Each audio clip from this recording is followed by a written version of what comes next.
Hello everyone, welcome to S UPPSC. मेरा नाम वंदना सिंह है। इस वीडियो में जो है हम यूपीपीएससी मेंस 2021 के लिए जो मेंस आंसर राइटिंग है उसकी प्रैक्टिस करेंगे।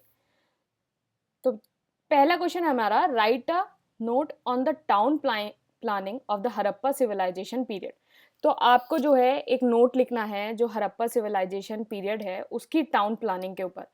ये क्वेश्चन जो है यूपीपीएससी मेंस में आया था 2020 में। 125 वर्ड का क्वेश्चन था, 8 मार्क्स का। तो 125 वर्ड्स में 8 मार्क्स का क्वेश्चन होता है। तो देखो, सबसे ज़्यादा मुझे लगता है आंसर राइटिंग करने के लिए सबसे ज़्यादा अच्छा तरीका होता है कि आप जो है प्रीवियस ईयर को पहले करें। पहला क्यों? क्योंकि प्रीवियस ईयर क्वेश्चन जो होते हैं उनका एक स्टैंडर्ड होता है। दूसरा, आप एनालाइज कर पाते हो कि जो यूपीपीएससी है वो क्वेश्चन कैसे पूछ रहा है। क्वेश्चन कैसे पूछ रहा है उस हिसाब से आप अपनी प्रिपरेशन को जो है मॉडिफाई कर पाते हो। तो ऐसे कुछ भी पढ़ने लग जाओगे तो ऐसे काम नहीं बनेगा। आपको एग्जाम का जो है पैटर्न पता होना चाहिए, क्वेश्चन किस हिसाब से आते हैं वो पता होना चाहिए। उसी हिसाब से जो है अपनी आप प्रिपरेशन करो। तो हिंदी में देखिए, हड़प्पा सभ्यता काल के नगर नियोजन पर एक टिप्पणी लिखिए। तो ये हिंदी में है। ये GS1 में टॉपिक जो है आपका हिस्ट्री ऑफ इंडियन कल्चर। तो ये फर्स्ट टॉपिक है। तो GS1 का जो फर्स्ट टॉपिक है हिस्ट्री ऑफ इंडियन कल्चर, वहां से ये क्वेश्चन है। तो इसमें क्या है, क्वेश्चन है बहुत सिंपल क्वेश्चन है कि write a town planning of the Harappan civilisation. तो इस क्वेश्चन को जो है सबसे पहले आप कैसे स्टार्ट करेंगे, तो एक आपको लेआउट पता ही है। मैंने एक वीडियो बनाया था कैसे क्वेश्चन को करते हैं। तो आपको एक लेआउट तो पता ही है कि पहले इंट्रोडक्शन लिखते हैं, फिर बॉडी लिखते हैं, फिर कंक्लूजन लिखते हैं। तो अगर वो जो आंसर राइटिंग वाला जो वीडियो है वो आप इसको देखिएगा। तो इसमें क्या है, बेसिकली ये क्वेश्चन है टाउन प्लानिंग के ऊपर। Town planning of Harappan. तो इस क्वेश्चन को जो आप इंट्रोडक्शन करेंगे वो सबसे पहले इसका इंट्रोडक्शन करेंगे कि आप इसमें ये बताएंगे कि पहले टाउन प्लानिंग के ऊपर आप एक दो लाइन लिखेंगे किस तरह से। तो आप इसको ऐसे स्टार्ट करेंगे कि जो one of the most remarkable feature of the Harappan civilization, one of the most remarkable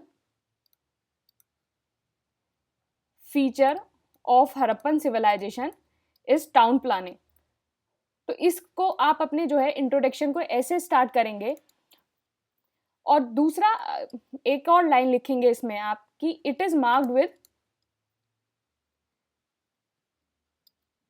with uniformity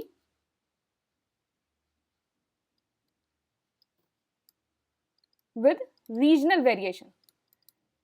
तो ये जो है आप इसमें इंट्रोडक्शन देंगे इसको। तो ये आपका जो है इंट्रोडक्शन हो गया। इंट्रोडक्शन। फिर उसके बाद जो है क्वेश्चन क्या था आपका कि write a note on the town planning of the Harappan civilization. ये आपने ये इंट्रोडक्शन दे दिया। फिर उसके बाद आई कि इसके जो है फीचर्स क्या हैं। फीचर्स क्या है हड़प्पन सिविलाइजेशन के, जो है टाउन प्लानिंग के फीचर्स क्या हैं। तो हम जो है बॉडी में ये सब लिखेंगे। तो इसका पहला फीचर जो है वो है ग्रिड सिस्टम। तो ग्रिड सिस्टम आपका इसका पहला फीचर है। और आप इसको जो है इसको थोड़ा सा एलोबरेट कर देंगे क्योंकि बहुत छोटा क्वेश्चन है। क्वेश्चन कितने नंबर का है? क्वेश्चन है सिर्फ आपका 8 नंबर का।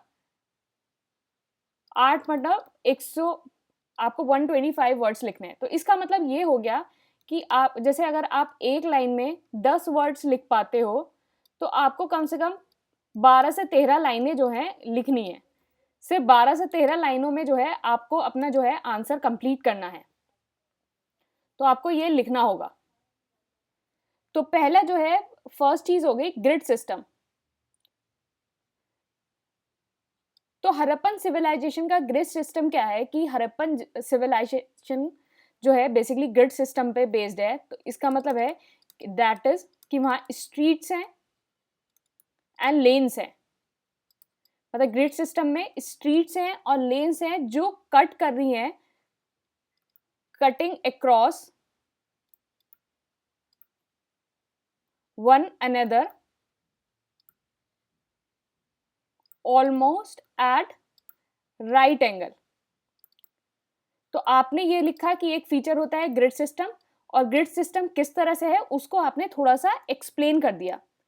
तो ये क्या करता है, थस डिवाइडिंग सिटी इन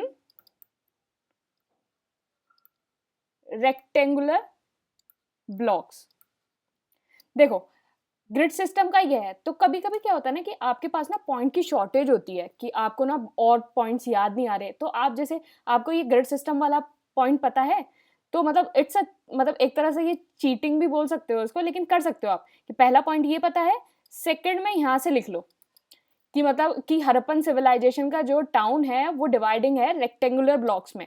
तो यहाँ आपने ग्रिड सिस्टम बता दिया क्या होता है, सेकंड पॉइंट यहाँ कर लो।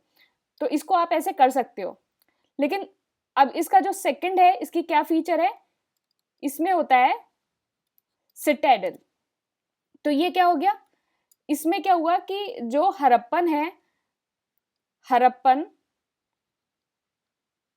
मोहनजोदारो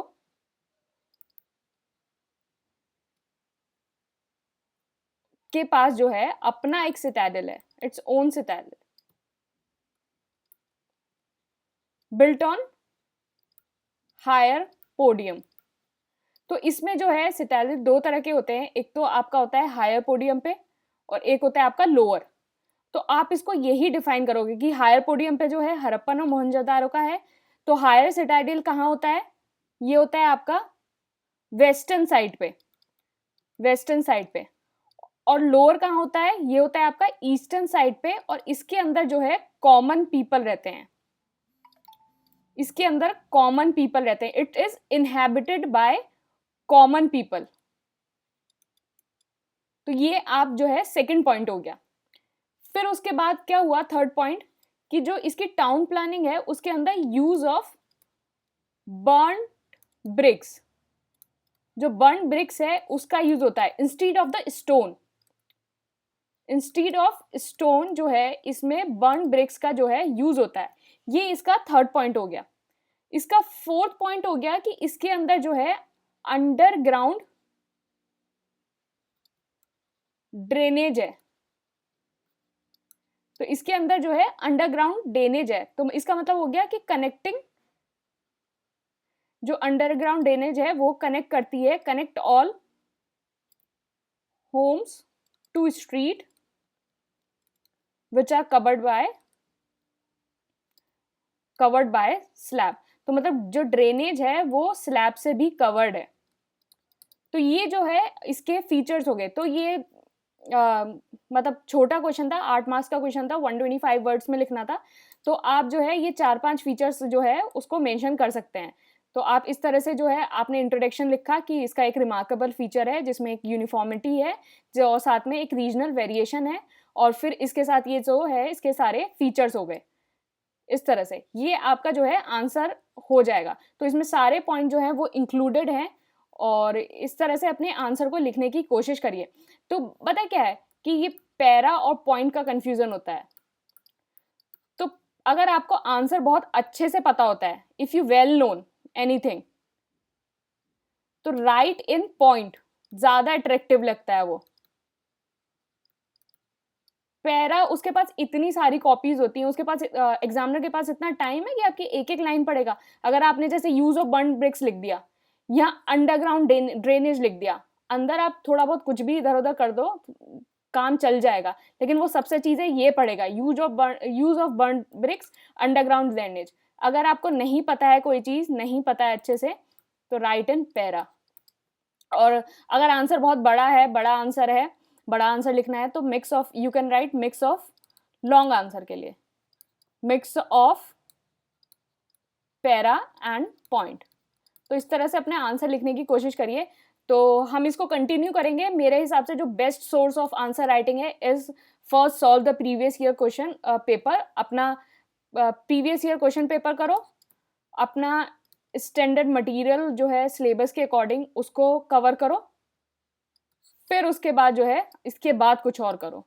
तो ये सारी चीज़ें करो और अच्छे से मतलब ये इसको एनालाइज करना। अब क्या करना, ये मैंने आपको बता दिया, आप इसको लिखना, अच्छे से लिखना, फेयर कॉपी पे लिखना, सारे ये पॉइंट्स इंक्लूड करना, इंट्रोडक्शन को लिखना और ये सारे पॉइंट्स को आप अपना फ्रेम करके लिखना। तो इस तरह से आप अपने आंसर को लिखेंगे। Thank you and all the best.